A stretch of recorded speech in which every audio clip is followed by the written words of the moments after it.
Hey guys, this video is a bit late, but I think it's finally time for me to review Superman Earth 1 Volume 3.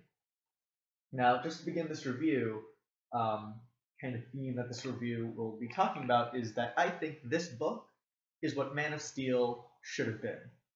The movie Man of Steel that came out last year, a couple years ago now. This book does everything that movie does, but does it in a way that I feel respects kind of the Superman mythos and the Superman character in a much deeper, better way than Man of Steel did. And it goes through all the same plot points, has a lot of the same elements. We start off this book on Krypton as it's about to explode. So kind of the same sort of beginning as Man of Steel, and then jumps to a Superman distrusted by the Earth and its government. At the end of the last volume, Superman decided to take the law into his own hands and overthrow a dictator. And now the UN is kind of talking about, discussing if we can trust Superman. That yes, what he did was good, but it was still an unsanctioned thing. Like this was not. This was an outside government action. Superman is not a government, he's not a country, he can't declare war, he is this individual agent with great power, and the UN does not fully trust him yet because he's still new on the scene. Complicating matters is the arrival of General Zod to Earth. And Zod's main kind of singular mission is to kill Clark Kent, or kill Kal-El, as he knows him.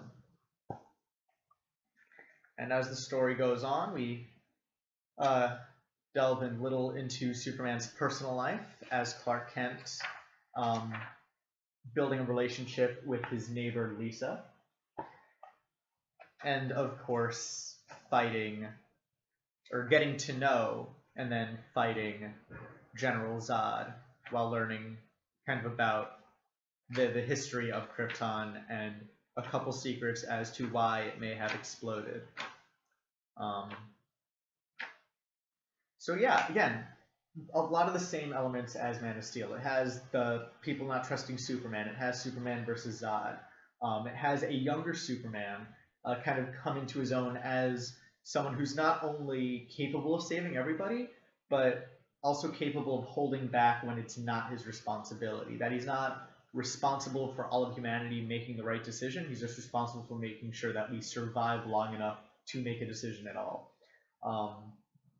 And yeah, it does this. It tells that story very well. As you can see, it's not a long book. So very kind of lean, quick, to the point storytelling. And a lot of the emotion and kind of more subtleties are told through the art in this book. The art isn't amazing. I mean, it's really good.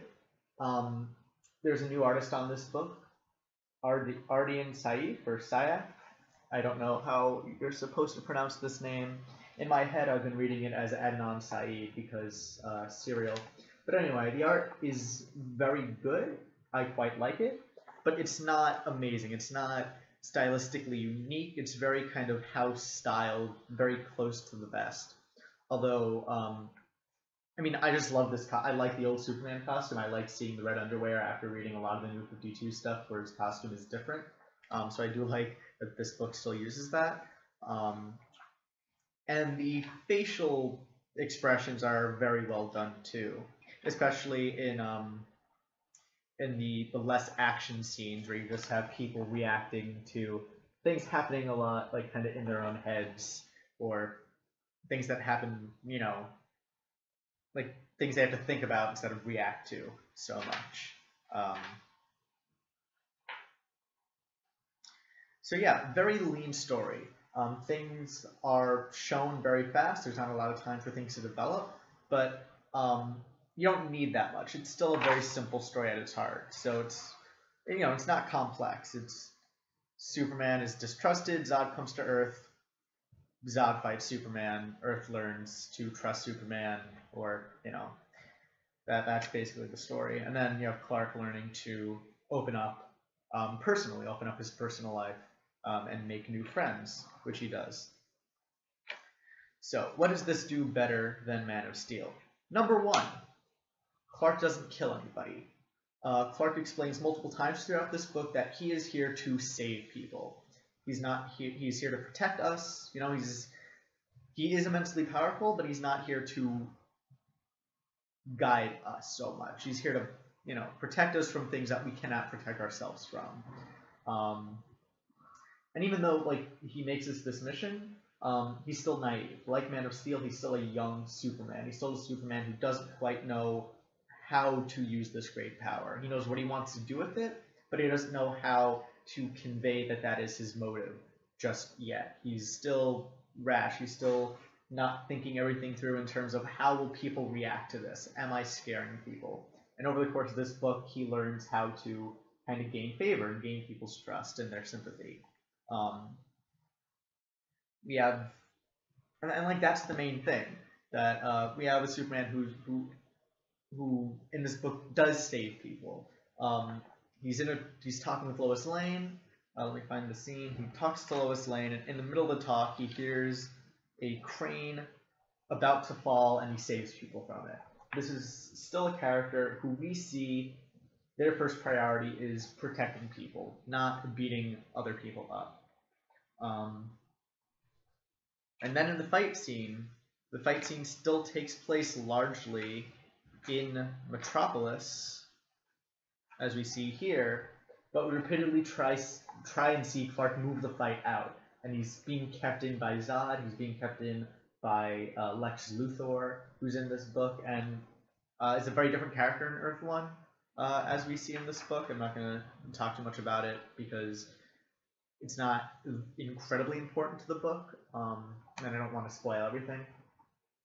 But yeah, we have a character who's, unlike in Man of Steel, where his main concerns seem to be about punching Zod in the face until Zod can't move anymore, Superman's concern in this book is saving people from Zod, saving people from things they can't save themselves from.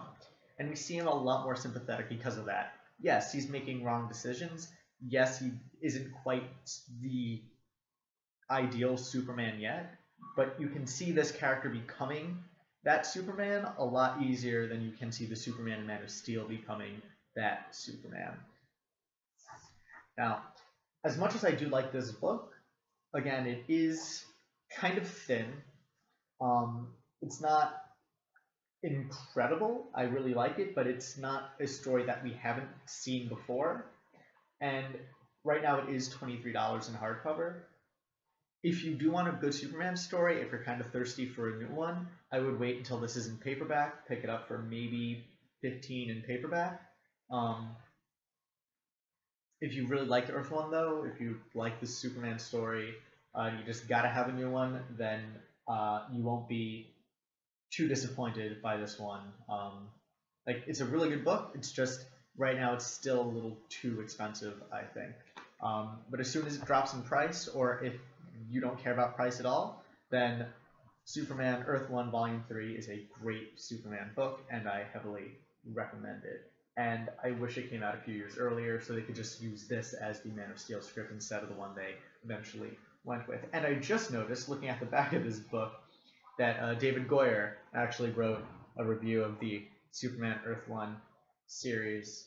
And he says, with Superman Earth 1, Straczynski has once again managed to do what he does best, reimagine an iconic character in a way that seems completely accessible, fresh, and more importantly humanistic, something that David Goyer completely failed to do in Man of Steel. And I think that's what we're going to end with. This does what Man of Steel doesn't, and even David Goyer admits it. So see you Wednesday for the normal comic-y review things, and thanks for watching.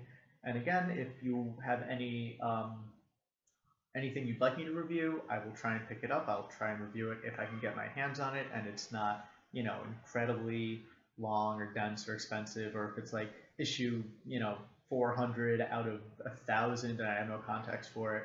I'll do my best to review anything that you think I should. If you like the video, please rate it with a thumbs up. It helps me out. And if you want more of these every now and again, please subscribe. Thank you for watching.